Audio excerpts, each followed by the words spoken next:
So who ran Gaza up until 2005? Same thing. No, Israel did. Israel used to occupy the Gaza Strip. 10,000 Jews left Gaza. The IDF totally withdrew. Why did Israel do that? You tell me. You're the one at the table. To pursue peace, because they were promised a peace deal if they got out of Gaza. And Then Hamas took over as mayor of Gaza, and it's now a hot tub for terrorists. It's not just a hot tub for terrorists. Let's be clear. Israel unilaterally withdrew from Gaza in 2005, and then Hamas won the Palestinian Legislative Council election in 2006, meaning a majority of Palestinians in both the West Bank and Gaza voted for them. And it's not just a hotbed for terrorism. Hamas is the sole governing authority of the Gaza Strip, and they're a terrorist organization whose charter says the Day of Judgment will not come about until the Muslims fight the Jews, killing the Jews. Where there are thousands of rockets every single month. Where was the peace that happened after they withdrew? Exactly. Israel signed a peace accord, and the PA violated it. But And to be clear, a lot of people argue this, that the Palestinian Authority didn't violate the Oslo Agreement. But in reality, if you look at what Yasser Arafat's wife, Suha, said, he was the head of the Palestinian Authority, previously the Palestinian Liberation Organization, the PLO. If you look at what his wife said, Hamas largely carried out the Second Intifada, where over 1,000 Jews were killed in Israel. They bombed shopping malls, bars, grills, supermarkets, regular markets, right? Places where you'd find civilians, ports, right? Not military targets, places where you'd find civilians. That was largely carried out by Hamas. But after Yasser Arafat died, he was the leader of the Palestinian Authority, again, a separate entity from Hamas.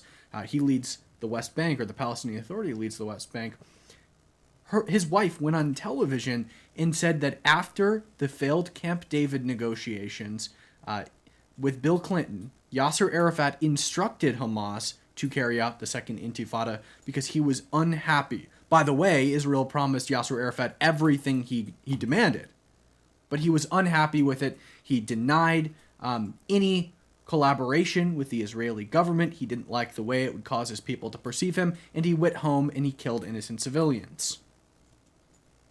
So this is the way peace. occupying territory. They weren't occupying. They got out. But you just said Israel occupied that territory. They occupied that territory after 1967, the Six-Day War, as a buffer zone between Israel and Egypt. Obviously, there were armistice lines agreed to by both Israel and Egypt. Gaza was formally occupied by Egypt from 1948 to 1967.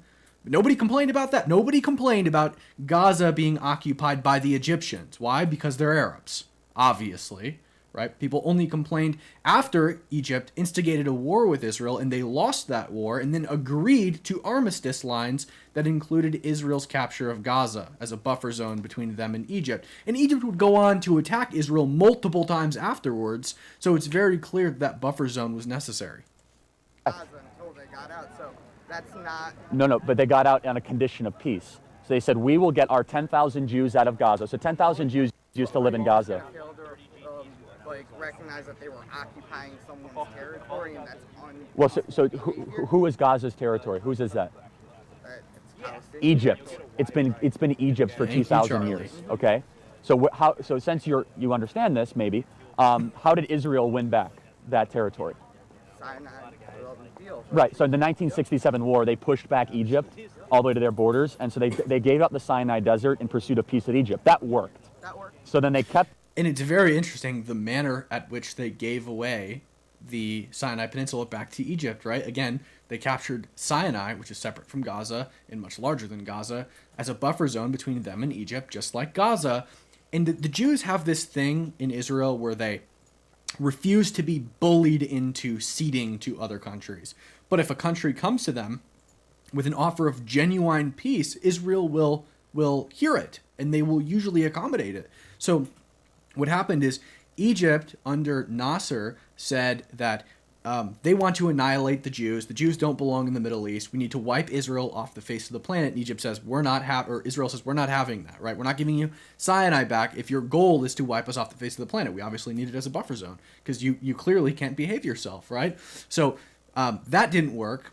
And then they launched the war of attrition. They lost that war. They launched the Yom Kippur War. They lost that war, even though they had the upper hand. And then finally, after Nasser died, Sadat said, I don't care about wiping Israel off the face of the planet anymore, right? He previously did. He didn't want the Jews in the Middle East. He said, I will beg on my knees on the floor of the Knesset, if I have to get Sinai back. That's what my people want. My people don't care about wiping the Jews off the face of the planet anymore. They care simply about getting their land back, right? And that's exactly what he did.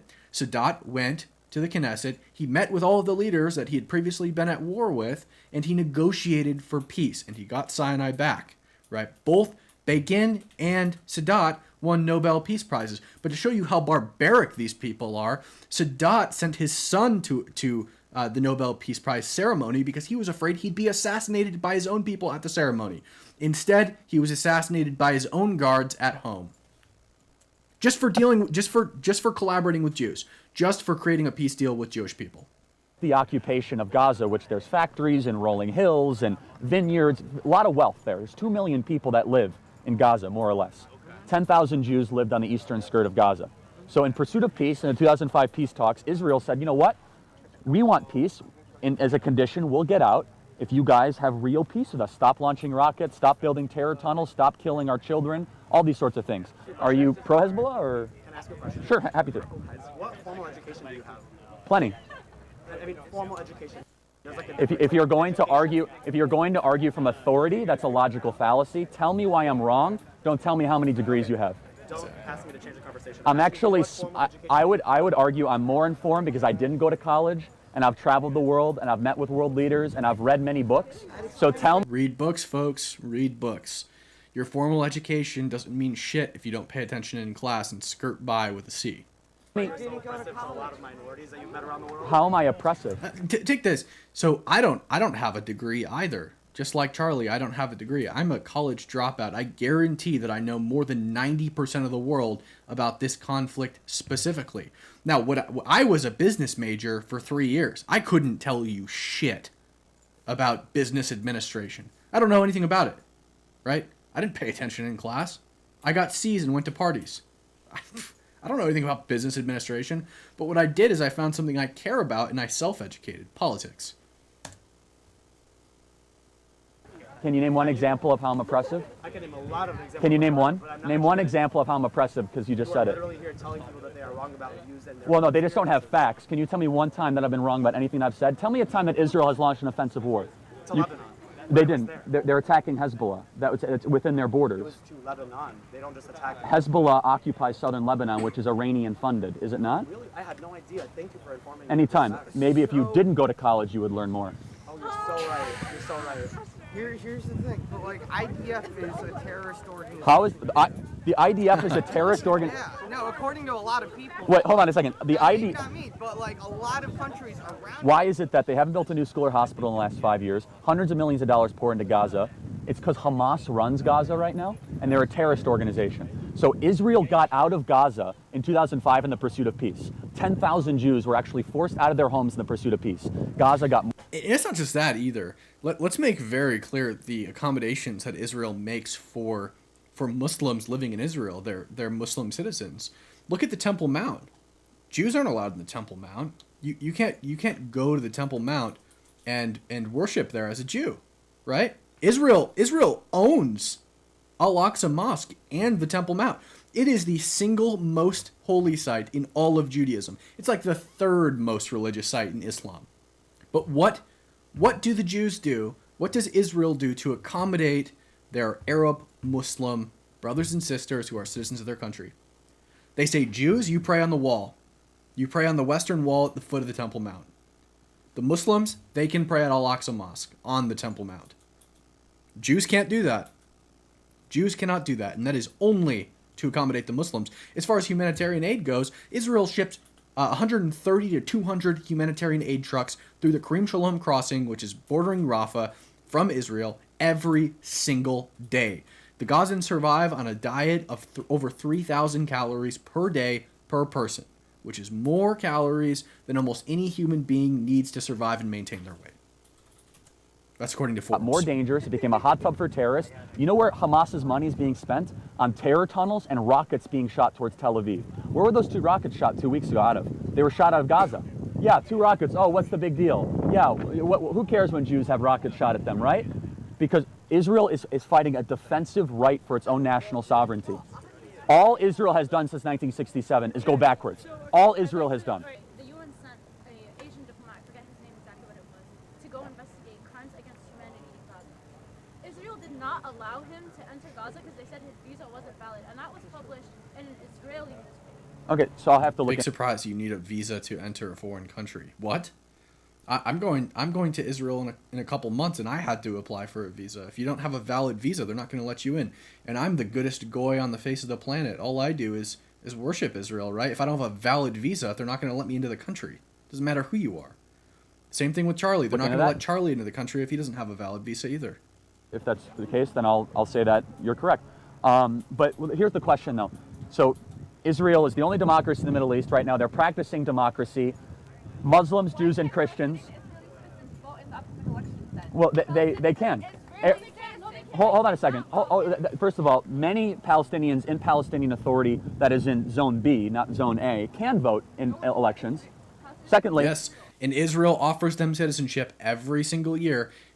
Palestinians who live in Jerusalem, East Jerusalem, and Area C of the West Bank offers them citizenship every year. What do they do every year? They reject it. Why? Because the Palestinian Authority, headed by Mahmoud Abbas, tells them, if you hold Israeli citizenship, we will automatically revoke your Palestinian citizenship. Those people, of course, want to hold their citizenship with the PA, their Palestinian citizenship, and so they reject Israeli citizenship. But to accommodate them, they can't force citizenship on people. What they can do is force permanent residency on people. So they give the people in East Jerusalem and the West Bank permanent residency of Israel. So those people can actually, they can legally vote in local elections. But what do? They protest and they don't vote at all. How they could elect, there is enough of them to elect a Muslim mayor of Jerusalem, but they don't vote. They refuse to. They have the legal right to, but they won't, right? And on top of that, 21% of Israel's citizenship are Arabs, most of them Muslims, and they vote in elections, and they actually serve in the Knesset, which is Israel's parliament. There is a Sunni Muslim Arab Supreme Court justice, which arguably holds more power than the prime minister. His name's Khalid Kabab. An Israeli Arab Supreme Court justice, George Kara, sentenced a Jewish Israeli president to prison. That's Moshe Katsav, for sexual abuse. Secondly, here's the question. You want them to be able to vote both in PA elections and Israeli elections? Why hasn't the PA had an election in 12 years? Mahmoud Abbas is a dictator of the PA that uses the money and the aid that we give him. Oh, hold up. I gotta amend what Charlie's saying here real quick. Mahmoud Abbas, he's like almost implying that Mahmoud Abbas is an elected leader. He's not. Mahmoud Abbas is not an elected leader. Mahmoud Abbas lost the 2006 Palestinian Legislative Council election. Hamas won. Mahmoud Abbas is a member of the Fatah party. He lost. And then they got into a civil war between Hamas and Fatah, where Hamas threw all the Fatah members from buildings in Gaza, right? And Hamas was expelled from the West Bank by Fatah because they were a rival political faction. Both parties kicked each other out. Mahmoud Abbas seized power when he was not duly elected and hasn't held an election since. To enrich himself. Mahmoud Abbas, hold on a second. Hold on. Hold on, but I thought that's not true. A majority of the Palestinians. Oh, hold up. She's right. She said a majority of Palestinians don't support the PA, and that's true. But you know who they do support? Hamas.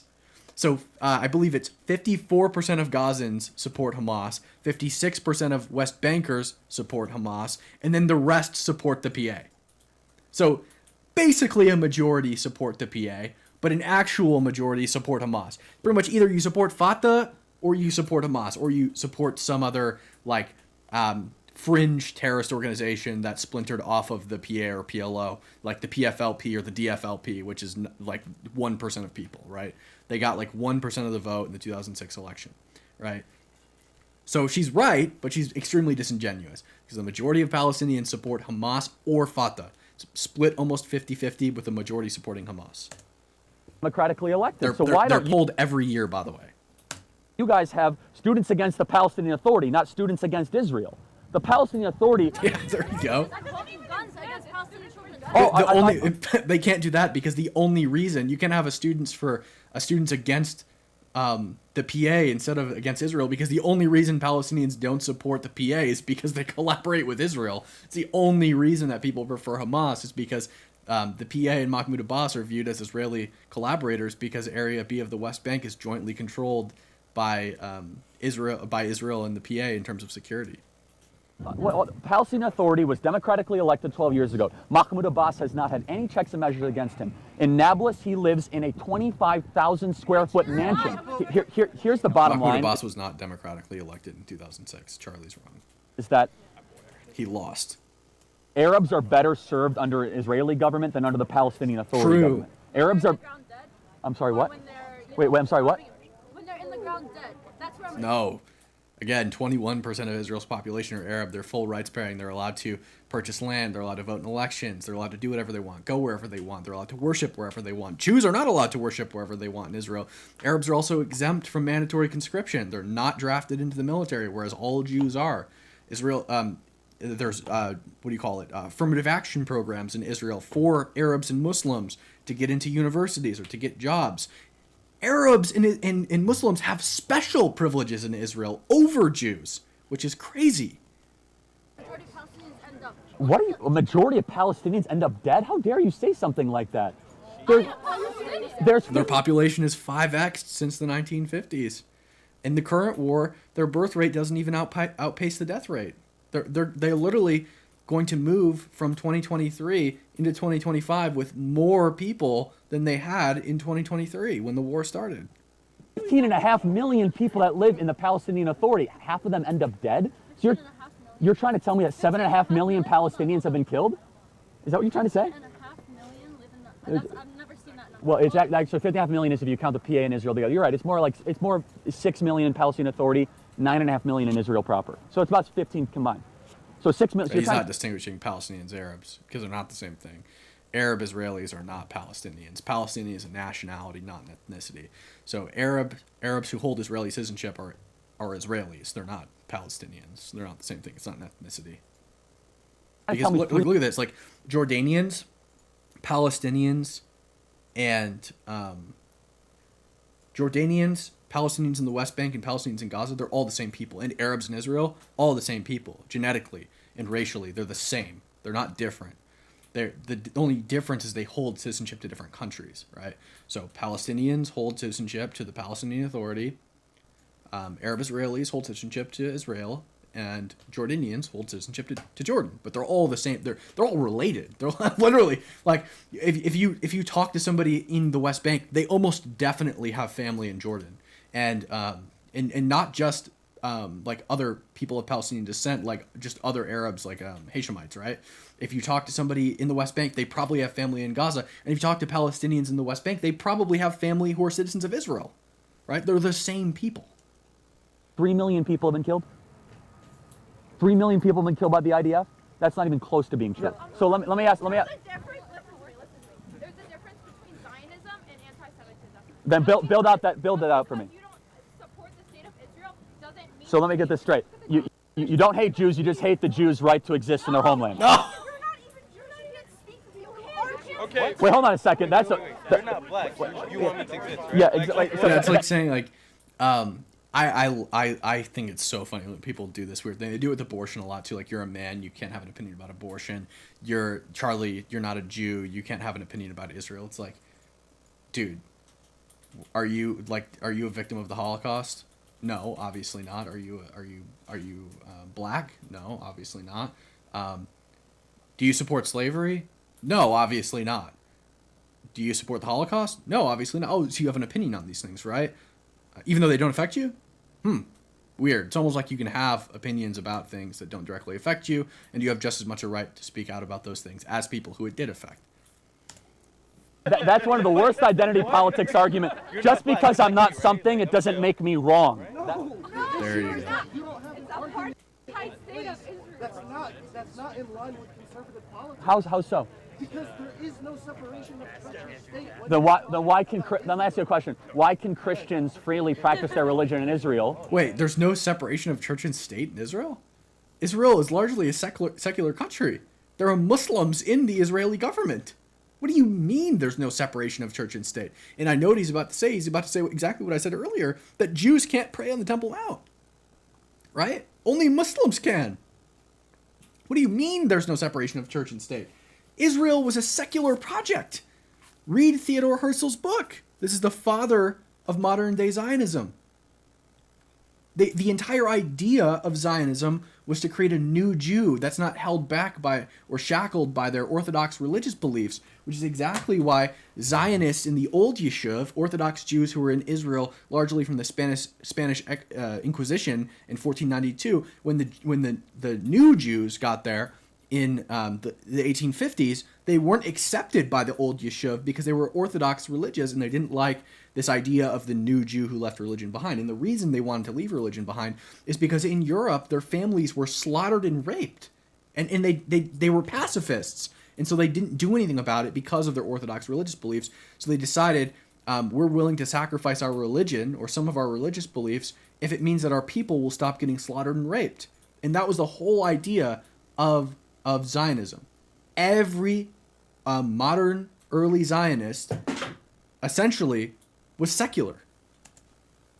But Jews can't freely practice their religion in the Palestinian Authority. How are Jews not practicing it? When you have What happens if an Israeli citizen goes into a Bethlehem? What happens if a Jew goes into Bethlehem? Exactly. Or a Christian goes into Bethlehem. If a Muslim goes into Jerusalem, they can go to a mosque. What's interesting, he brings up Bethlehem. What's really interesting, you want some tea?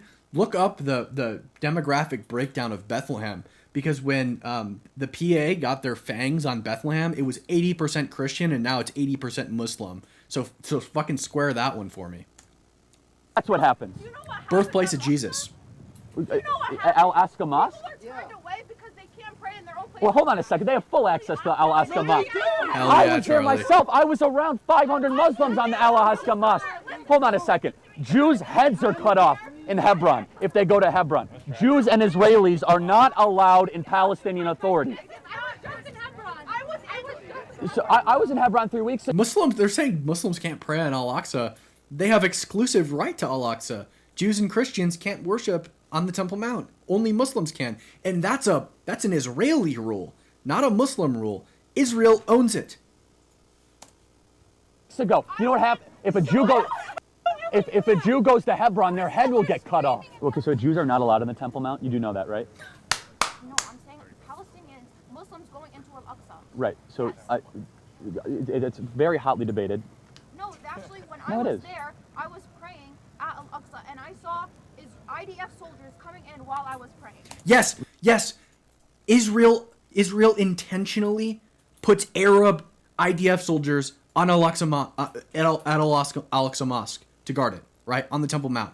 They intentionally try to put Arab soldiers there to make the Muslims feel more comfortable. They have soldiers there because Al-Aqsa Mosque has previously been a place to stage riots against the Israeli government.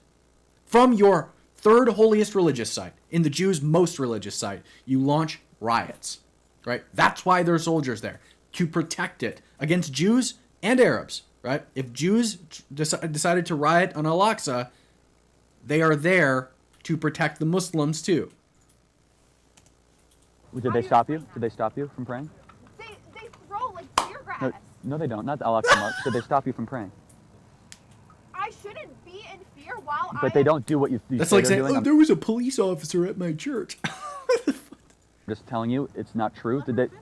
But I don't think you're representing reality. I was literally there. So let me ask a question. Love how she went from they dropped tear gas to they didn't drop tear gas. It was first, did they drop tear gas, which would undoubtedly have stopped you from praying, to did they stop you from praying? I just felt unsafe because they were there. Which was it? Did they drop tear gas or did you feel unsafe because they were there?